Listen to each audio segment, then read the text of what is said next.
Jadi kita jangan anti investasi. Nah bayangkan ada 7 atau 8 perusahaan saja misalnya nih. Nah kalikan belasan miliar. Udah berapa peningkatan PAD? Jadi kita jangan anti investasi. Nah khusus terkait penebang, kita juga sudah beberapa kali diskusi internal. Nah internal memang seharusnya kalau itu berjalan sesuai dengan yang diharapkan, itu dampak terhadap ekonomi Kayong luar biasa. Misalnya bagaimana peningkatan PAD. Nah, contoh kita bisa melihat dulu pada saat ekspor bauksit ya, itu masih terbuka. Nah, kita dari retribusi pelabuhan saja itu belasan miliar total. Maksudnya? Ya, itu hanya beberapa perusahaan. Nah, bayangkan kalau ini beroperasi yang katanya 3 kali lebih besar dari WHW. Nah, ada 7 atau 8 perusahaan saja misalnya nih. Nah, kalikan belasan miliar. Udah berapa peningkatan PAD? Itu baru dari satu sektor. Nah, belum lagi kita melihat tentunya perusahaan yang beroperasi tadi kan juga bayar pajak tuh ke negara. Ada misalnya PNBP, ada pajak, PPN, PPH dan lain-lain. Nah, kita sebagai daerah penghasil kan juga dapat bagi hasil.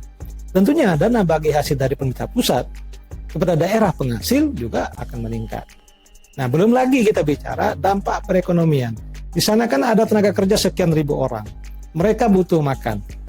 Artinya ada demand di sini terhadap logistik. Butuh beras, butuh ikan, butuh sayur, butuh daging, kan begitu.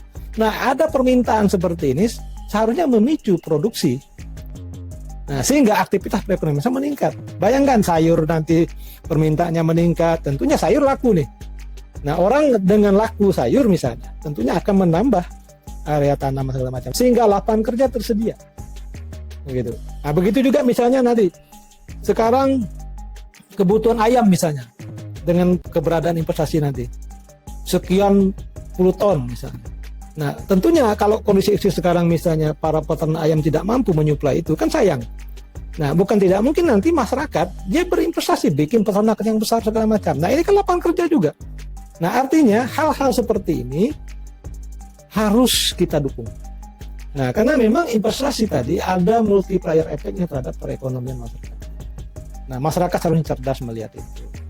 Dan saya juga beberapa kali sering menyampaikan kepada masyarakat melalui statement saya, sambutan saya, ya kita jangan mudah terprovokasi, percaya dengan hoax. Nah, segala halnya kan bisa dikonfirmasi. Agama kita juga mengajarkan harus tabayun, segala macam begitu. Nah, itu yang harus kita lakukan. Karena dengan beroperasinya perusahaan ini nanti, nah, tentunya kan di sana ada tenaga kerja, ya kan? Nah, tenaga kerja ini kan butuh logistik nih, butuh makan, kan gitu. Nah, bisa butuh beras, butuh ikan, butuh daging segala macam. Nah, peluang ini kan bisa ditangkap masyarakat. Nanti juga kan kita akan formulasikan ini bagaimana nih seharusnya peluang ini bisa ditanggap secara maksimal oleh masyarakat Kayong, sehingga keberadaan investasi tadi di Kayong Utara betul-betul bermanfaat sebesar-besarnya untuk Kayong Utara. Yang jelas itu kan investasi itu kan pasti ada izin, ya kan? Ya, Pak. Nah, terkait limbah tadi pasti ada AMDAL, ya kan? Nah, AMDAL itu kan ya harus kita pahami. Misalnya kalau memang ada limbah, tentunya ada mekanisme prosedur pengolahan limbah.